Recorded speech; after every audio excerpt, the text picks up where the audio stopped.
સુરતમાં વાતાવરણમાં બદલાવ સાથે રોગચાળાએ માથું ઉચક્યું હોય તેમ લાગી રહ્યું છે ત્યારે સુરત નવી સિવિલ હોસ્પિટલમાં બાળકોના વોર્ડમાં બેડ ખૂટી પડ્યા છે તો 24 કલાકમાં ડેન્ગ્યુથી એક અને તાવથી એક યુવાનનું મોત નીપજ્યું છે તો રોજ 250 થી વધુ ઓપીડી નવી સિવિલમાં આવી રહી છે। સુરતમાં રોગચાળો વધ્યો હોય તેમ લાગી રહ્યું છે ત્યારે સુરત સિવિલ હોસ્પિટલમાં બાળકોના વોર્ડમાં બેડ ખૂટી પડ્યા છે।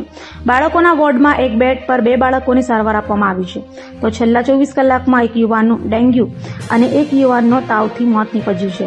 સુરત નવી સિવિલમાં ઓપીડીમાં 180 જેટલા કેસ સામાન્ય દિવસમાં આવે છે તેની કરતાં અત્યારે 250 થી વધુ રોજની ઓપીડી આવી રહી છે।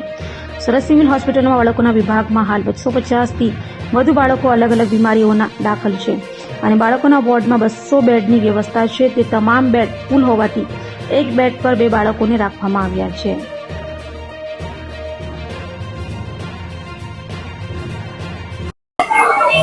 અત્યારની પરિસ્થિતિ જોતા કેટલા દરરોજના ઓપીડીમાં આવે છે બાળકોમાં રોગચાળો રોજના મેં કીધું એ પ્રમાણે 270 થી 300 દર્દીઓ અમારી પાસે ઓપીડી બેઝ ઉપર આવે છે।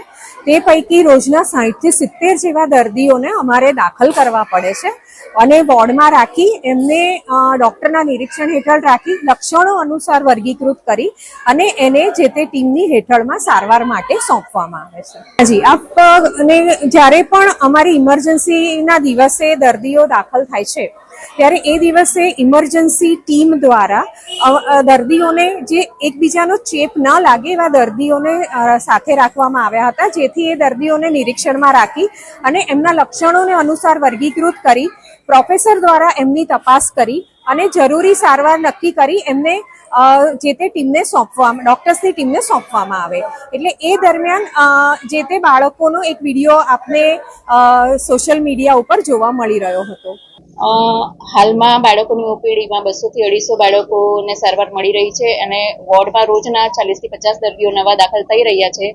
બાળકોના વિભાગમાં કેપેસિટી કરતા બેડની કેપેસિટી કરતા અત્યારે દાખલ દર્દીઓ વધારે હોવાથી એક બેડ પર 2 બાળકોને સારવાર અપાઈ રહી છે। સિવિલમાં આવતા દરેક ગરીબ દર્દીને સારવાર મળી રહે એ અમારો ઉદ્દેશ્ય છે અને આગળ પણ દરેક બાળકને સારવાર મળી રહેશે। રોજના ઓપીડીમાં 200 થી 250 દર્દીઓ આવે છે અને વોર્ડમાં 40 થી 50 દર્દીઓ નવા દાખલ થઈ રહ્યા છે।